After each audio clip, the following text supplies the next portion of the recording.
ওদেরকেও যদি জিজ্ঞাসা করি তুমি 500 বার দুরূদ পড়ছো কিনা, ওই জনগোষ্ঠীর ভিতরে কয়জন হাত উঠাইতে পারবে আমি জানি না।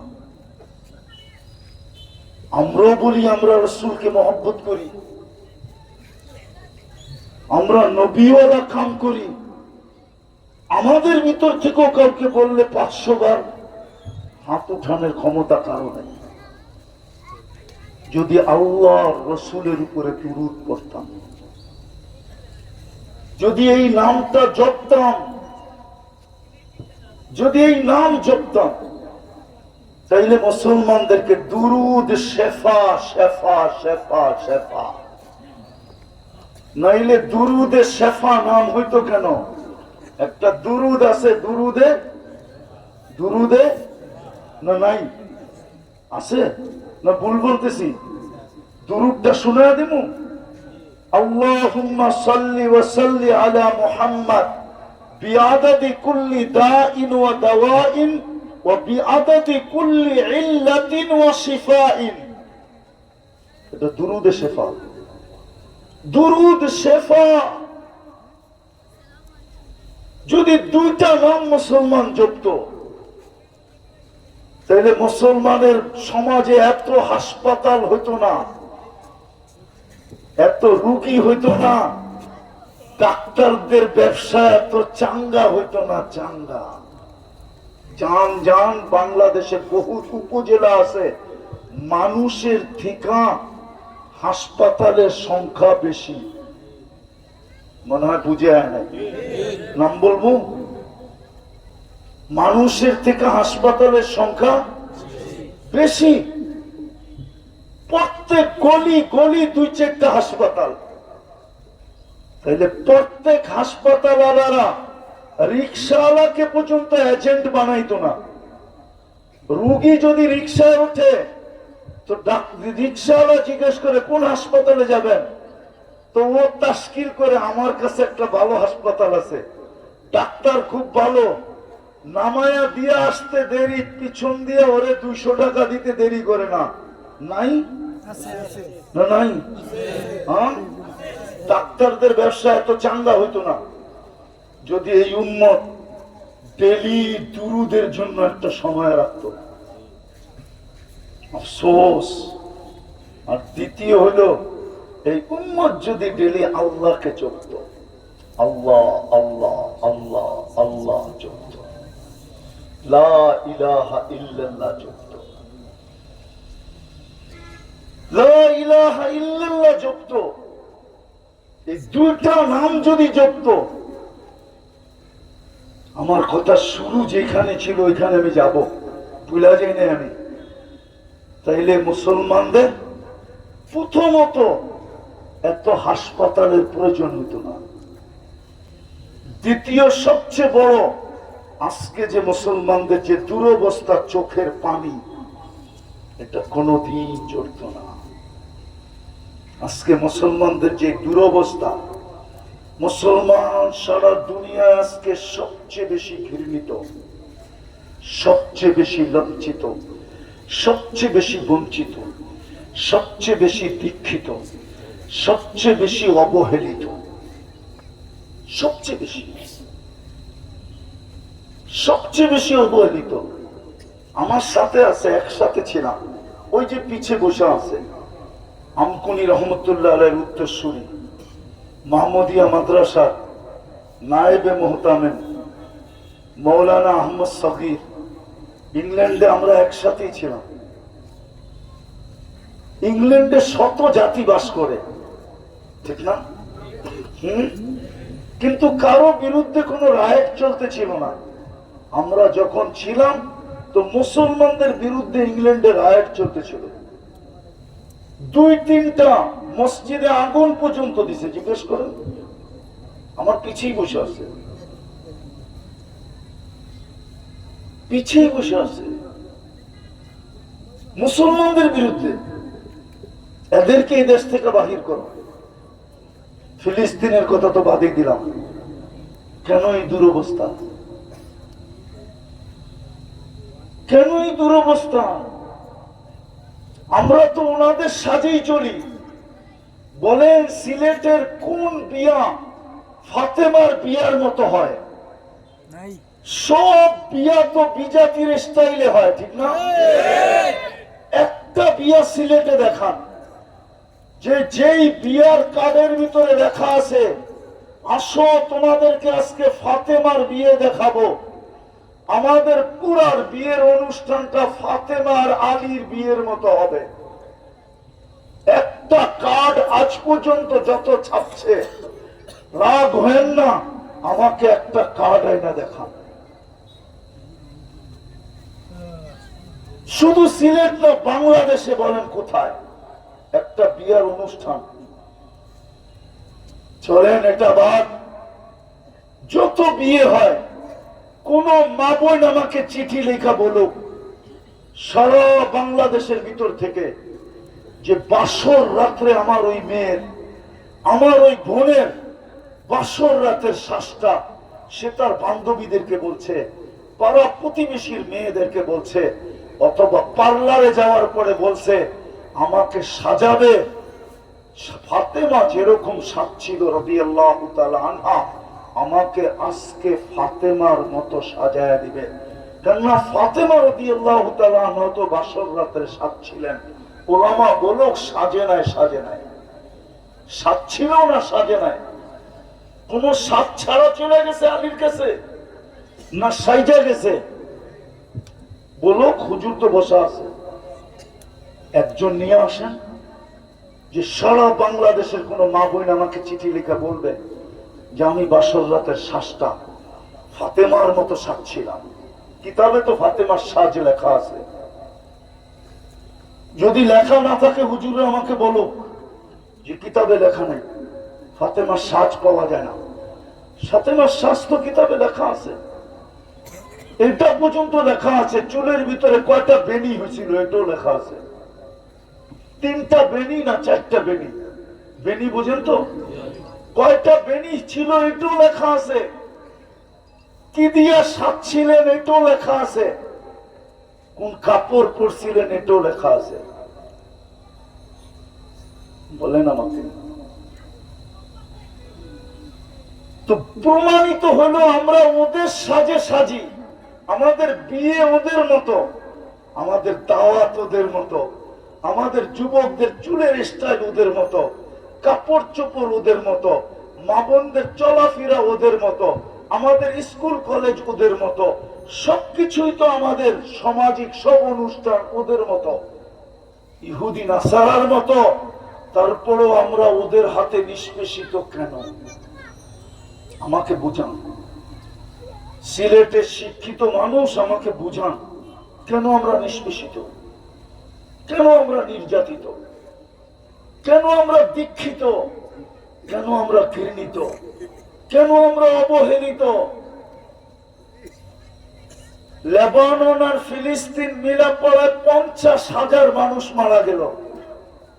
আজ পর্যন্ত কোন প্রাণীবাদী সংস্থা, না আমেরিকার প্রাণীবাদী, না ইংল্যান্ডের প্রাণীবাদী, না ইউরোপের প্রাণীবাদী, না অস্ট্রেলিয়ার প্রাণীবাদী, সব বাদেই দিলাম, না বাংলাদেশের প্রাণীবাদী সংস্থা যারা প্রাণী নিয়ে কাজ করে, ওরা পর্যন্ত আজ পর্যন্ত একটা কোন বিজ্ঞপ্তি পেপারে দিল না, ফেসবুকে দিল না, কোন মিডিয়ায় দিল না যে মানুষও তো একটা প্রাণী, শুধু কুকুরই তো প্রাণী না, মানুষও তো একটা প্রাণী।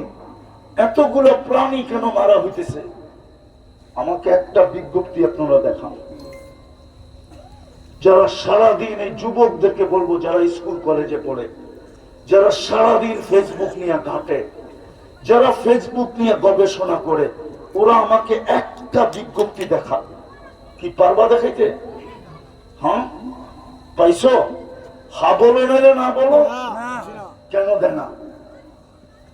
ওরাও মানুষ মনে করে না মুসলমানকে, ওরাও মনে করে মুসলমান কোন প্রাণী না। এটা কোন প্রাণী, প্রাণীর কাতারে পড়ে না। এটা একটা দুনিয়াতে আগাছা, আগাছা। ও মুসলমান আমরা বুঝি না, আমাদেরকে সারা দুনিয়া একটা আগাছা মনে করে, আগাছা। মিডিয়ার মাধ্যমে একটা কথা বলতে চাই, এটাও চিরদিন সত্য হবে ইনশাআল্লাহ, আজ হোক আর কাল হোক। এই পশ্চিমা জগৎ আর খ্রিস্টান জগৎ একদিন বিলুপ্ত হবে শুধু এক কারণে, শুধু ইহুদি প্রেমের কারণে। কি কারণে? শুধু ইহুদিদের প্রেমে পড়ার কারণে এরা অচিরেই দুনিয়ার থেকে বিলুপ্ত হবে। আরেকটা কথা বলি, অথচ আমাদের কোরআন খ্রিস্টানদেরকে আমাদের কাছে করছিল, কাছে। লাতাজিদুনা আশাদ্দান নাসি মুআদ্দাতান লিল্লাযীনা আমানু আল্লাযীনা ক্বালু নাহনু নাসারা লিআন্না ফীহিম কিসসিসুন। কোরআন বলে কোরআন, কিন্তু আফসোস তো এখানে আমাদের স্কলাররা ওদেরকে বুঝাইতে পারি নাই। আমাদের স্কলাররা চিরজীবন ওদের বিরোধিতা করে গেছে। কোরআনের এই আয়াত দিয়ে ওদেরকে আমরা বুঝাইতে পারি নাই, ওদেরকে আমরা কাছে করতে পারি নাই। অথচ কোরআন ওদেরকে আমাদের কাছে করছিল, কাছে। লাতাজিদুনা আশাদ্দান নাসি আদাওয়াতান লিল্লাযীনা আমানু। কোরআন ওদেরকে দূরে করছে। আজকে যারা ওদের প্রেমে পড়ছে, দুই জাতি মুসলমানদের সবচেয়ে বড় দুশ্মন। একটা হলো যারা মূর্তি পূজা করে, আর যারা ইহুদি। কোরআন বলে কোরআন। আমাদের স্কলাররা খ্রিস্টানদেরকে বুঝাইতে পারে নাই, আমাদের নেতারাও বুঝাইতে পারে নাই। যদি বুঝাইতে পারত আদি যুগ থেকে, তাহলে আমার বিশ্বাস ওরা কোনোদিন ইহুদিদের প্রেমে পড়তো না। আজকে 60 লক্ষকে বাঁচানোর জন্য, 60 লক্ষ ইহুদিকে বাঁচানোর জন্য 200 কোটি মুসলমানকে ওরা আগাছা মনে করতেছে। মুসলমান 200 কোটি, সারা দুনিয়ার খ্রিস্টানরা 200 কোটি মুসলমানকে আগাছা মনে করতেছে, প্রাণী মনে করতেছে না। শুধু 60 লক্ষ ইহুদিকে বাঁচানোর জন্য। ইসরায়েলে মাত্র 60 লক্ষ ইহুদি, 9 মিলিয়নের ভিতর থেকে 60 না 75 লক্ষ ইহুদি, 9 মিলিয়নের ভিতর থেকে 1.5 মিলিয়ন মুসলমান। কয় মিলিয়ন? কয় মিলিয়ন? 1.5 মিলিয়ন মুসলমান ইসরায়েলে। 700 মসজিদ আছে, 700 মসজিদ। পেপার নিয়ে আসবো আপনাদের কাছে, পেপার আছে আমার কাছে। এক সময় ওরা লিখতে বাধ্য হয়েছিল যা জুন্দু মুহাম্মদ ফি তেল আবিব। ওদের পত্রিকায় উঠছে মুহাম্মদুর রাসূলুল্লাহ সৈন্য তেল আবিবে চলে আসছে। কেননা তাবলীগের কাজ তেল আবিবেও হয়। তেল আবিবে 4টা তাবলীগের মার্কাজ আছে ইহুদিদের ভিতরে। কয়টা? কয়টা? 4টা তাবলীগের মার্কাজ আছে ইসরায়েলে, 4টা। 2টা ফিলিস্তিনে, 4টা ইসরায়েলে। ওরা লেখছে যা জুন্দু মুহাম্মদ ফি তেল আবিব। তো যেটা বুঝাইতেছিলাম, 2টা নাম যদি আমরা জানতাম, তাহলে আজকে মুসলমানদের এই দুরবস্থা হইতো না। আমরা ওদের সাজে সাজি, আমাদের পুরো কালচারটা ওদের মতো, আমাদের পুরো সংস্কৃতি বিজাতিদের রূপে রূপান্তরিত না, রূপান্তরিত না। হ্যাঁ, আমি তো 14 তারিখ দেখছি আমেরিকাতে, রব্বে কাবার কসম, আমার দেশের মতো ফুল নিয়ে কারাকারি আমি কোথাও দেখি না। জানি না এই জৈন্তাপুর, এটা জৈন্তাপুর থানা না? এই জৈন্তাপুরে যে ফুল নিয়ে কারাকারি হয়, আমি 14 তারিখ আমেরিকাতে দেখছি যুবক, কোন ফুল নিয়ে কারাকারি আমি জৈন্তাপুরের মতো দেখি নাই, সিলেটের মতো দেখি নাই। প্রত্যেক থানায় থানায় যে যুবতীরা আর যুবকরা ওই দিন যেই পোশাকে সজ্জিত হয় আর ফুল নিয়ে যেই কারাকারি করে, আর হোটেল গুলাতে যে ভিড় চলে, আর যুবক যুবতীর যে মহড়া চলে, আমি আমেরিকাতে 14 তারিখ পালন করছি, আমি দেখি নাই। আমি যদি মিথ্যা বলি আমেরিকাকে জিজ্ঞেস করেন। আমাদের যুবকরা এতটুকু আসক্ত, যুবতীরা এতটুকু আসক্ত। 14 তারিখ আমি আমেরিকাতে দেখি নাই। ওরা তো দেখা হইলে গালে গাল লাগায় আর শুধু ইংলিশে বলে ইউ আর মাই হানি, তুই আমার মধু, বাস শেষ। আমাদের যুবকরা তো পারে না, কলিজা কাইটা বুক ফাইরা কিচেনে যায়া কলিজা বুনা কইরা পার্সেল বাড়িতে পাঠায় দেয়, লয়া যা পার্সেল, আমার কলিজা লাগবো না, তারপর তুই আমাকে লেখা দে, তুই আমাকে ভালোবাসস। একবার হইলেও দে, আমি বন্ধুদের ভিতরে যেন দেখাইতে পারি যে আমিও একজনকে পটাইছি। পটানো বোঝেন তো, টাকায় শব্দ। 31st নাইট তো আমি অস্ট্রেলিয়া দেখছি, শুধু অস্ট্রেলিয়ার ব্রিজে ছাড়া কোথাও তো 31st নাইট আমি দেখলাম না। কোনো গলিতে না, কোনো মহল্লায় না, কোনো এলাকায় না, শুধু নির্দিষ্ট যেটা সিডনির যে ব্রিজ, ওইখানেই লক্ষ লক্ষ লোকের জমায়েত হয়। ওই সমুদ্রের পাড়েই শুধু 31st নাইট হয়। কিন্তু আমার কোনো গ্রাম নাই যে গ্রামে 31st নাইটের দিন হইহুল্লা না হয়, ড্যাগ না বাজে, বাজি না ফোটে। কি যুবক ভুল বলতেছি?